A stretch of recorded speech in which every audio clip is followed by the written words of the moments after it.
네, 오늘은 이사야 26장입니다.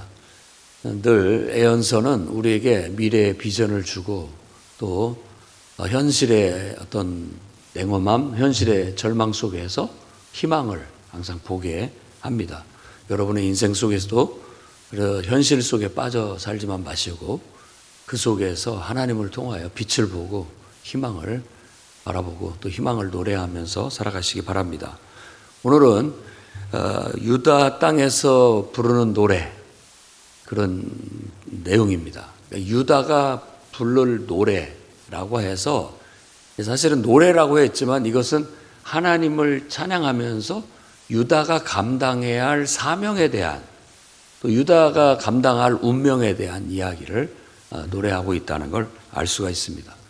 지금 우리에게로 말한다면 하나님 믿는 사람들의 사명의 삶, 그거에 대한 노래, 하나님이 어떻게 우리를 통해서 일하시고 역사하실 것인가에 대한 그런 노래, 그리고 우리의 운명, 먼 미래에 하나님을 믿는 성도들의 운명, 그거라고 말할 수 있습니다. 이사야는 그 당시 때 유대인들, 하나님을 믿는 거룩한 백성, 또 선택받았던 유대인의 사명과 운명에 대해서 이렇게 노래라고 하면서 얘기를 하는 거예요. 이 노래라는 말의 관용적인 뜻은 이게 계속 반복해서 부른다라는 그런 거거든요. 그렇기 때문에 늘 우리가 이것을 기억하고 항상 그것을 실천하며 살아야 된다라는 것을 함이 의미한다라고 볼 수가 있겠습니다. 그래서 그 노래의 내용들을 쭉 이제 살펴본다면 1절에서 7절까지는 우리에게 견고한 성읍이 있다라고 말하면서 이 견고한 성읍은 예루살렘을 말합니다. 예루살렘이 하나님을 예배하는 중심지로서 그 성벽은 구원으로 삼는다라고 그렇게 얘기합니다. 그러니까 구원을 두르고 있는 예루살렘 성, 그 견고한 성을 바라봅니다. 그리고 거기로 들어가는 자는 의로운 나라, 신의를 지키는 의로운 나라. 그래서 예루살렘은 문을 열고 신의를 지키는 의로운 나라를 들어오게 한다라고 말하는 거예요. 이제 앞에서 잠언서에서도 의에 대해서 세상에서 말하는 의하고 우리가 성경에서 말하는 의의 차이점은 분명합니다. 의는 올바름, 옳음 이런 걸 얘기하지만 우리가 말하는 의는 하나님을 그 마음에 하나님의 임재가 있어서 하나님을 섬기느냐 안 섬기느냐 그걸 갖고 옳다 그르다를 따집니다. 그렇기 때문에 의라는 말은, 의인이라는 말은 하나님을 경건하게 섬기는 사람을 말하는 거고, 또 불의한 악인이라고 얘기했을 때는 하나님을 멀리하거나 하나님을 아주 무시하는 교만한 그런 사람들을 말합니다. 그러면 의로운 나라라고 했을 때에도 하나님을 믿는 그런 나라, 하나님을 섬기는 나라, 꼭 유대인만이 아닌, 이스라엘만이 아닌 그 외 이방 나라들도 이제 예언이 먼 미래에는 다 하나님을 믿게 될 것이고 그 하나님을 믿는 그 사람들이 하나님께로 예루살렘에 예배하러 들어오게 하는 그런 사명, 그게 유대인의 사명입니다. 이 사명을 받아들이면 잘하게 이제 하나님이 그들을 통해서 계속 역사하시겠지만 유대인들이 이 사명을 받아들이지 못하고 문을 굳게 닫고 자기들끼리만 자기들의 하나님으로만 알고 그저 이렇게 나간다면 그건 하나님이 깨뜨리시는 그런 조항이 됩니다. 우리도 교회 안에서 우리도 어찌됐든 하나님을 믿는 사람들이 문을 열고 들어오게끔 하는 사역을 해야 됩니다. 그래서 세계 선교의 비전을 가지고 복음을 전하는 일에 힘써야 됩니다. 모든 사람들이 다 나와 하나님을 믿고 하나님을 예배할 수 있도록 문을 열어야죠. 그러니까 우리가 그 사명을 열심히 감당해야 됩니다. 그냥 나 하나 믿었으니까 됐다. 나만 그냥 딱 걸어 잠그고 있어서는 그건 사명을 감당하는 게 아닙니다. 그래서 할 수만 있다면 우리는 이 예배당을 중심으로 해서 모든 사람들이 복음을 듣고 회개하고 하나님께로 돌아와 함께 예배하는 그런 비전을 가지고 실천하는 교회와 성도가 되어야 되겠습니다. 그다음에 주께서 심지가 견고한 자를 평강하도록 지키시리니 이는 그가 주를 신뢰함이라 라고 얘기합니다. 그래서 너희는 여호와를 영원히 신뢰하라. 주 여호와는 영원한 반석이다. 아멘. 하나님을 믿는 자들만 사실 진정으로 예루살렘에 속할 수 있습니다. 예루살렘에 나와 들어올 수 있다라는 거죠. 그러니까 구원의 관문은 이 하나님을 신뢰하느냐 그러지 않느냐라는 거예요. 그래서 우리가 하나님을 신뢰합니다, 하나님을 믿습니다라고 했을 때가 하나님을 신뢰한다라는 말인데, 이 신뢰가 뭐냐면 하나님을 믿기 때문에, 신뢰하기 때문에 내 삶을 그분께 드리는 거예요. 그게 믿음의 고백입니다. 하나님 저 믿습니다 라는 말은, 하나님 제 인생은 주님이 주신 것이니 주님 뜻대로 사용하시옵소서라고 하는 것이 믿음이고 신뢰인 거예요. 이 점을 잘 지키면 우리는 하나님의 임재 안에서 온전히 하나님을 섬기는 예배의 삶을 살 수가 있습니다. 그런데 이게 맡겨지지 않고 드려지지 않으면 자꾸만 이제 우리가 하나님과 거리가 생기고 또 멀어지게 되고 하나님께 쓰여질 수가 없게 되는 것이죠. 그걸 가만히 생각해 보면 그건 믿음이 아니고 지극히 인간적인 것이라는 걸 알 수가 있습니다. 그래서 사도 바울도 분명하게 얘기하고 있죠. 너희가 신앙의 집을 짓는데 어떤 것으로 지을지 잘 생각해 봐라. 금이나 은이나 보석으로 지은 자가 있고 나무나 풀이나 지푸라기로 지은 자가 있다. 마지막 날에 하나님께서 불로 테스트를 할 것이다. 그랬을 때 풀이나 집이나 이런 나무 이런 걸로 지은 자들은 다 불타 없어져 버릴 것이다. 남은 게 없어요. 그러나 금이나 은이나 보석으로 지은 자는 거뜬히 통과하게 될 것이다 라고 그렇게 얘기를 하는 거예요. 그럼 금이나 은이나 보석을 뭘 말하느냐? 믿음을 말하는 거예요. 철저히 하나님에 의해서 사는 인생, 하나님께 드려진 인생을 말하는 거고, 집이나 나무나 풀 이런 것들은 인간적인 요소를 말하는 거예요. 똑같이 우리가 하나님을 섬기고 교회에 봉사를 하더라도 인간적으로 한다면 그건 지푸라기나 풀이나 나무 같은 거예요. 그러나 그걸 믿음으로 한다면 그것은 금이나 은이나 보석이 되는 겁니다. 그래서 예루살렘은 우리가 지을 신앙의 집을 말하는 거예요. 그래서 마지막 날 요한계시록에 보면 하늘에서부터 내려오는 거룩한 성 예루살렘을 보는 거예요. 그게 이 이사야서의 예언의 용어를 가지고 사도 요한이 그걸 환상 가운데 보는데, 거룩한 성이 하늘에서부터 내려와요. 그 성은 다 보석으로 지어졌어요.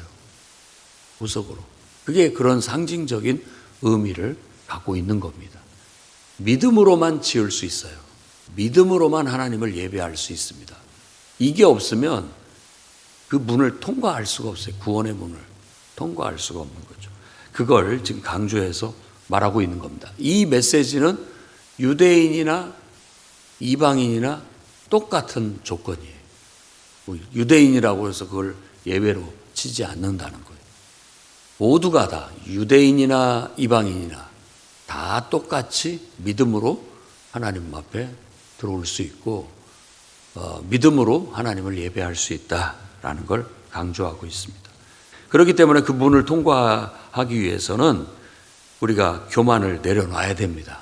그러니까 내 인생은 내 것이다 라는 그런 자만, 난 내 하고 싶은 대로 한다 라는 그런 모든 불신 내려놓고 주님께 맡기고 주님께 드려지고 주님 뜻대로 행하겠다라는 거예요. 그렇게 주님께 내 자신을 드리고 주님 뜻대로 행한다라고 하는 마음으로 똑바로 행하는 걸 정직하다라고 말합니다. 그러니까 역사서에서 남왕국, 북왕국의 열 왕들에 대한 평가도 정직하냐, 그러지 않느냐를 갖고 말하는 거예요. 그 말은 그들이 하나님께 자신을 드려줘서 하나님에 의해서 쓰여지느냐, 그것이 다윗 왕처럼 그렇게 하나님께 온전히 드려져서 그래서 철저히 하나님의 뜻대로 행했느냐, 그걸 가지고 정직하냐, 불의하냐를 따졌습니다. 그러니까 정직함은 의로움이고 그것 자체가 하나님 앞에 내 자신이 드려졌다라는 사실을 정확히 하고 하나님께 드려진 삶을 산다는 뜻으로 정직한 자를 말합니다. 하나님께서도 정직한 분이셔요. 그렇기 때문에 높은 데 거주하는 자는 낮아지게 되고 솟은 성은 헐어서 엎으신다라고 얘기합니다. 하나님 앞에 자기 힘을 믿고 또 자기 주장을 내세우고 또 교만하고 자만한 하나님이 없는 그런 사람들은 다 헐어버리고 낮추신다라는 걸 우리가 기억해야 됩니다. 그렇기 때문에 집이나 풀이나 나무로 지은 신앙의 집은 그건 이 땅에서 보면 집같이 보이나 신앙처럼 보이나 하나님이 봤을 때는 그건 아무 공로가 없다라고 그렇게 말하는 거예요. 냉수 한 그릇이라도 믿음으로 하나님을 위해서 하나님의 이름으로 주님께 드려진 거라면 그건 상을 잃지 않아요. 그러나 그것 자체가 그냥 인간적으로 하는 거라면 그건 아무것도 아닌 것이죠. 아무것도 아닌 것입니다. 그래서 이런 것들을 우리가 잘 생각해서 유대인들도 그렇게 바로 섰어야 됐고 지금 선지자는 그 사명을 말하는 겁니다. 그런 사명을 감당해야 된다. 그게 바로 유대인, 하나님이 선택한 이스라엘, 유대인의 운명이다. 삶을 살아가는 방식이라는 거예요. 그걸 하나님께서 원하시는 겁니다. 자, 그 다음에 8절, 9절 말씀에는 여호와께서 심판을 하시는데, 주께서 심판을 하시는데, 하나님의 백성들은 오히려 하나님이 온 세상을 심판하시는 것을 기대해요. 바라고. 이 말이 무슨 말이냐면, 심판이라는 것은 악을 제거해 주십시오. 정의를 바로잡아 주십시오. 라는 말이에요. 그렇기 때문에 정말 의인들의 입장에서는 하나님 뜻을 나타내서 악을 빨리 걷어내 주시고 정말 이 땅에 하나님 평화가 오게 해 주십시오. 다시 생명과 평화가 임하기를 간절히 바라는 거예요.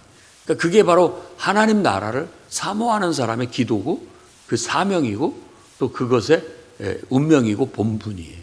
우리는 하나님 나라가 임하는 것, 하나님의 정의와 공의가 이 땅에 완전히 다 다스리는 그런 세상에 오는 것, 그것이 우리의 사명이고 오게 하는 게 우리의 사명이고 그것을 간절히 바라면서 사는 것이 하나님을 믿는 사람의 운명이에요. 운명이에요. 그래서 우리가 주를 기다립니다 라는 말을 쓰는 겁니다. 주님의 심판이 빨리 임하기를 기다리는 거예요. 그래서 밤에 내 영혼이 주를 간절히 사모합니다. 어두운 밤이기도 하지만 이 밤은 은유적으로, 관용적으로 세상의 암울함, 절망적임, 악이 관영함 이런 것들을 나타내는 거죠. 칠흑같이 어두울 때 새벽을 기다리는 사람처럼 주님을 기다린다라고 그렇게 말하는 것입니다. 그래서 주께서 이 세상에 심판을 내리시게 되면 그것은 부정적인 거 아니에요. 하나님이 악을 걷어내시고 또 모든 저주를 다 걷어내시게 되는 날 세계의 거민이 의를 배우기 때문이다 라고 말합니다. 그래서 9절 말 우리가 하나님의 심판을 고대하고 기대하고 기다리는 이유는 결국 그 심판을 통해서 이 땅에 모든 악이 다 벗겨지고 우리 앞에 덮여있는 모든 악을 다 걷어내시고 결국 그 사람들이 모든 사람들이 깨닫고 하나님을 배우게 되고 하나님을 예배하게 되고 정말 의를 배우게 될 것이다 라는 거예요. 그렇기 때문에 하나님의 심판을 우리가 기도하고 또 고대하고 기다리고 있는 것이다 라고 말하는 거예요.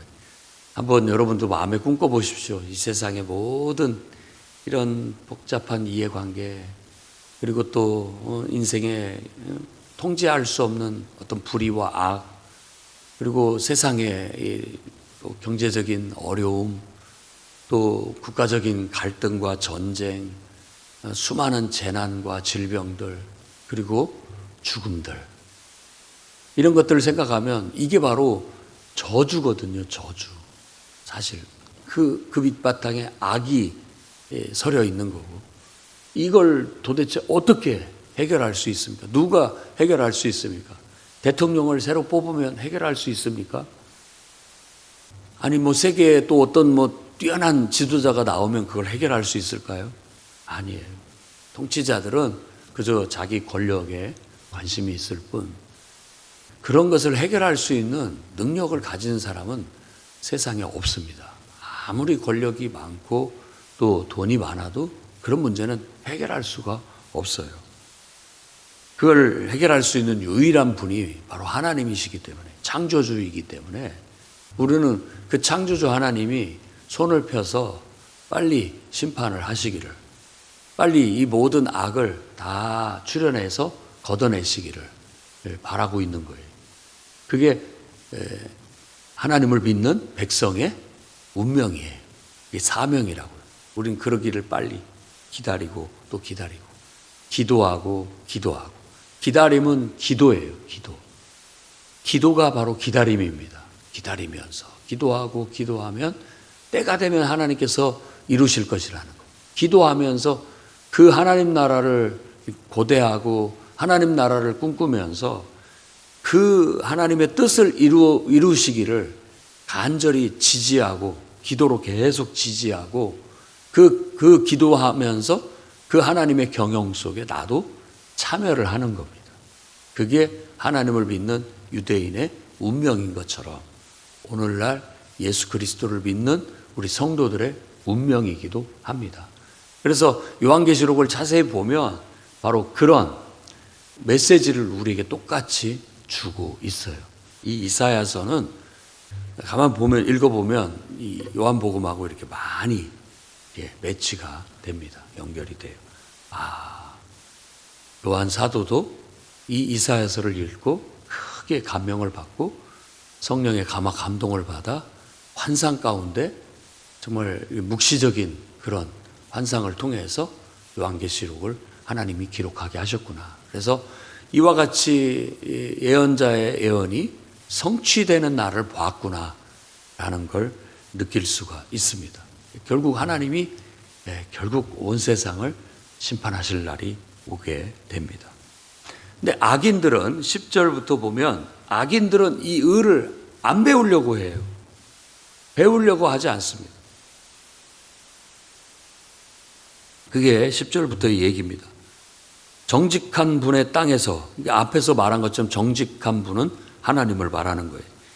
하나님의 땅에서 불의를 행하고 여호와의 위엄을 돌아보지 않는다. 여호와의 위엄을 돌아보지 않는다는 건 하나님을 무서워하지 않는다는 거예요. 여호와의 손이 높이 들려도 하나님이 막 이렇게 역사하고 저렇게 역사하고 있어도 오히려 자꾸 눈을 돌리고 외면하려고 한다라는 거예요. 그러나 주님의 열정이, 주님의 열성이 결국은 불이 되어 그들을 사르게 될 것이다 라고 예언합니다. 그래서 불이 되어 사른다라는 이런 말은 요한계시록을 보면 이제 불못에 다 들어가게 될 것이다 라는 그런 최후의, 하나님이 이 예언의 말씀이 어떻게 성취되는지 요한 사도가 본 환상 속에는 주님의 심판을 받고 생명책에 그 이름이 기록되지 않은 자는 다 불못에 던져지더라 라고 그렇게 말하고 있습니다. 우리는 이런 것들을 우리를 향한 메시지요, 또 경고의 말씀이라는 걸 기억해야 됩니다. 이사야도 지금 이스라엘에 대해서, 온 세계에 대해서 경고의 말씀을 주는 거예요. 경고라는 건 나쁜 의미가 아닌 거예요. 나팔을 불어 일깨우고자 하는 그런 의미를 갖고 있는 것이죠.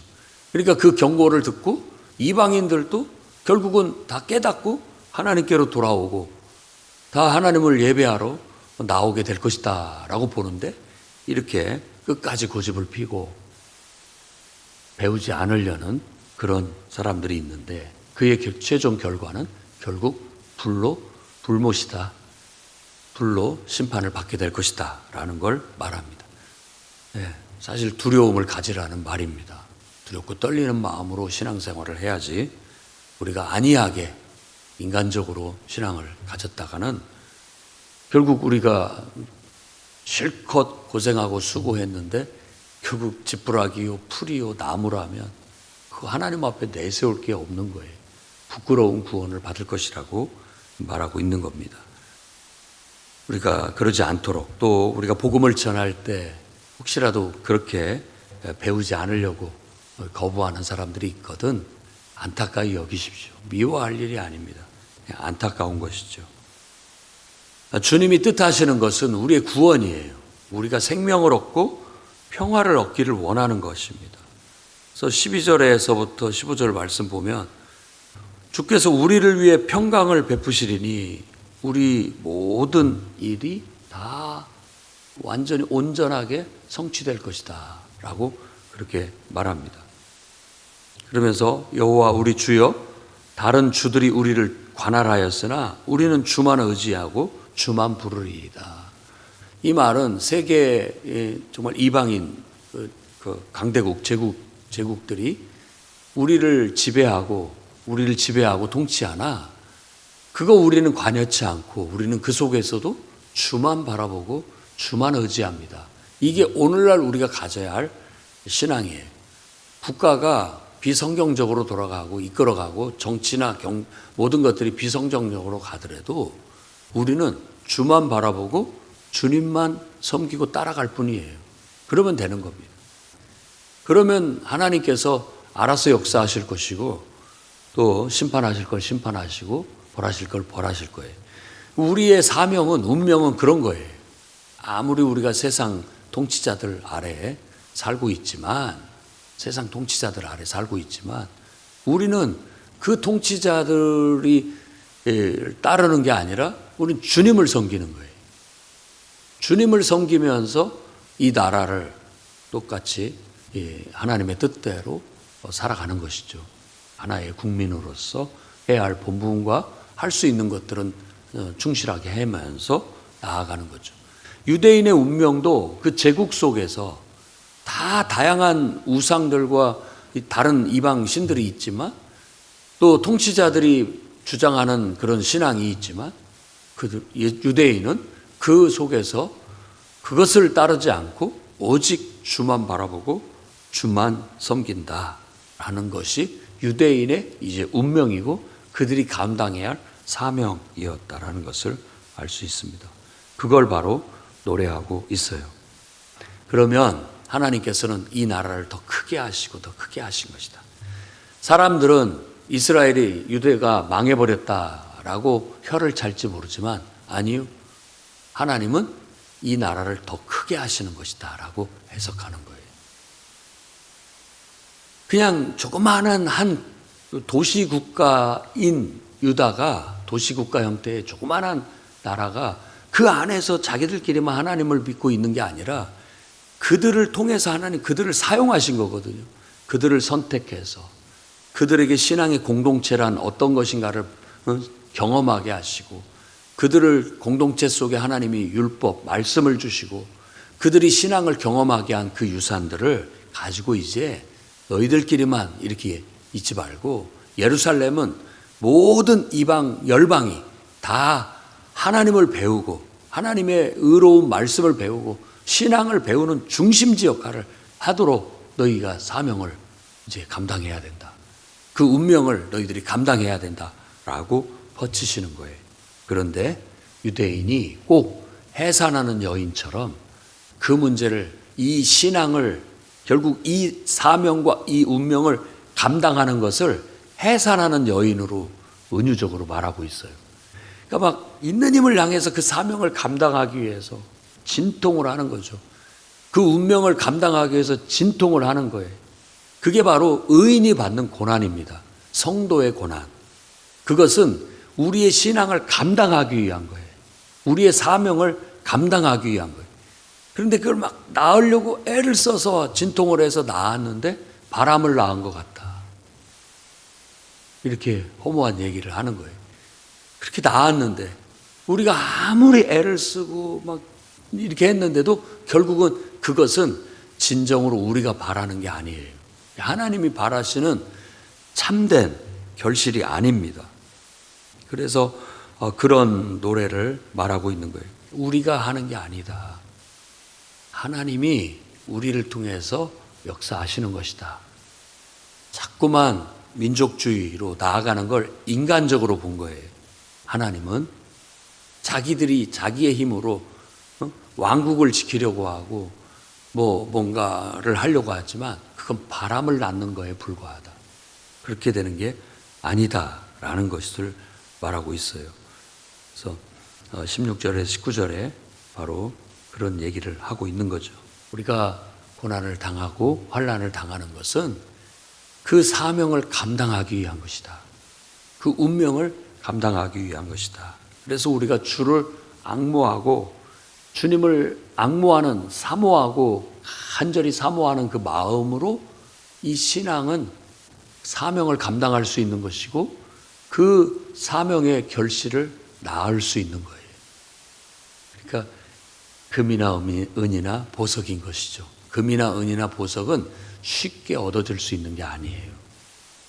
그만큼의 대가나 그만큼의 희생이 따라야 그런 것들은 나오게 돼 있는 거예요. 그게 진짜죠.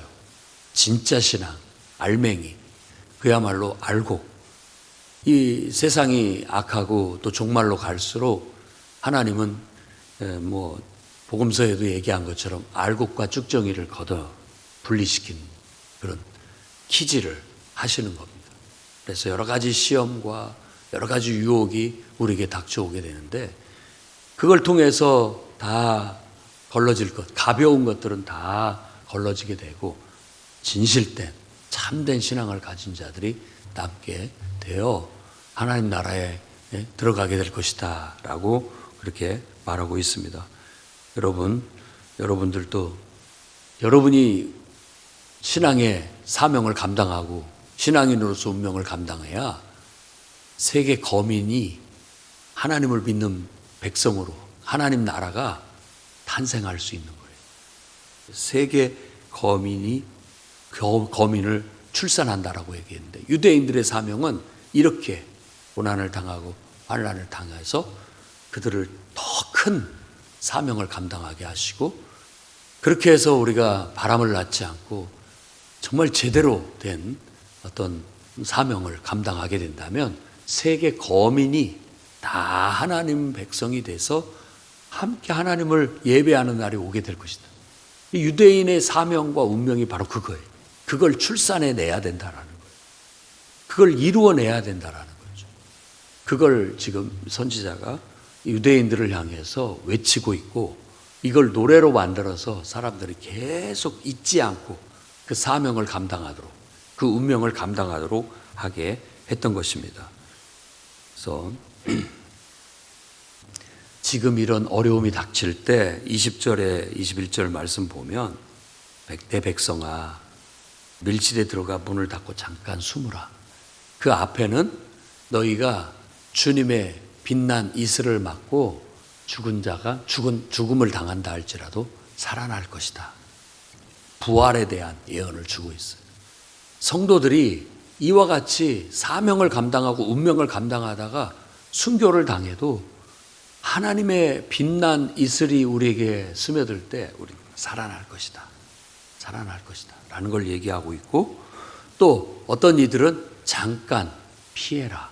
밀실에 들어가서. 그래서 이런 모든 표현들이 다 요한계시록에 다른 용어로 들어가 있습니다. 이게 하나님이 경영하시는 계획이기 때문에 하나님은 그 계획대로 이 세상을 이끌어 가실 거예요. 근데 지금 아수르에 의해서 나라가 망해 가고 있을 때, 바벨론에 의해서 나라가 망해 가고 있을 때도 이런 환상과 이런 비전을 하나님께 계시로 받았다면 로마 시대에도 똑같이 사도 요한이 똑같은 상황 속에서 똑같은 그런 어떤 메시지를 받고 앞으로 이루어지게 될 미래의 더 환상을 더 구체적으로 보고 우리에게 전달해 줬다라는 걸 알 수 있습니다. 그래서 결국 온 세상에는 하나님의 이 심판을 피할 수 없습니다. 피할 수 없어요. 아무리 어찐다 할지라도 환난은 오게 돼 있고 대심판과 이 환난은 오게 돼 있습니다. 그날 누군가는 죽음을 당하게 될 것이고 누군가는 이렇게 피하게 될 거예요. 그렇지만 죽음을 당하는 자도 하나님이 되살릴 것이고 이렇게 피하는 은혜를 주신 자들에게도 그 나름대로 사명이 있음을 알 수 있습니다. 그래서 하나님의 궁극적인 목적은 구원이에요.